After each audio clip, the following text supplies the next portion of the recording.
ఆంధ్రప్రభలో వచ్చిన వార్తలు. వర్గీకరణకు ఒకే, రాష్ట్రాలకు స్వేచ్ఛ, క్రిమిలేయర్ను గుర్తించి తప్పించాలి జస్టిస్ బిఆర్ గవాయ్.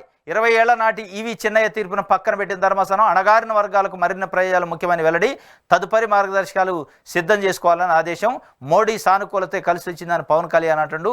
6-1 నిష్పత్తితో తీర్పిచ్చిన సుప్రీంకోర్టు రాజ్యాంగ ధర్మాసనం అనుకూలంగా 6, వ్యతిరేకంగా 1. 341 ఆర్టికల్ ప్రకారం అధికారం రాష్ట్రాలకు లేదు అని జస్టిస్ బేలా త్రివేది ఒక ఆర్టికల్ మెన్షన్ చేసింది.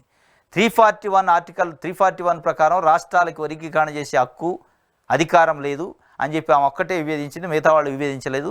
రాష్ట్రాలకి అధికారం ఉంది అని చెప్పి వాళ్ళు చెప్పిన పరిస్థితి. ఇది వర్గీకరణ పైన. విజయ దండోరా ఛేదించిన మందకృష్ణాస్త్రం అని చెప్పి ఒక వార్తను కూడా ఆంధ్రప్రభ ఇచ్చింది. నేను నమ్మిన ధర్మం గెలిచింది, నా ఉద్యమ ఆకాంక్ష నెరవేరింది, చంద్రబాబు వల్లే మాకు న్యాయం జరిగిందని మందకృష్ణ మాదిగా చెప్పిన మాటలను ఇచ్చింది. ఇంకోటి, అమరావతిపై ముందుకు నేడు ముఖ్యమంత్రి చంద్రబాబు అధ్యక్షతన సిఆర్డీఏ అథారిటీ సమావేశం. రాజధానికి నిపుణుల కమిటీ, భవనాల సామర్థ్యంపై అంచనాలు, రేపటి నుంచి జంగల్ క్లియరెన్స్ పనులు, టెండర్ల ఖరారట. అమరావతిపై ముందుకు పోతారట. అంటే చంద్రబాబు నాయుడు గారు గెలిచిండు, తెలుగుదేశం పార్టీ కూటమి అధికారంలోకి వచ్చిందంటే అమరావతి ముందుకే ఉంటుంది కానీ ఎన్నికూడదు. ఇది దీంట్లో పెద్దగా ఆలోచించాల్సింది, దీంట్లో పెద్ద అనుమానపడాల్సింది లేదు.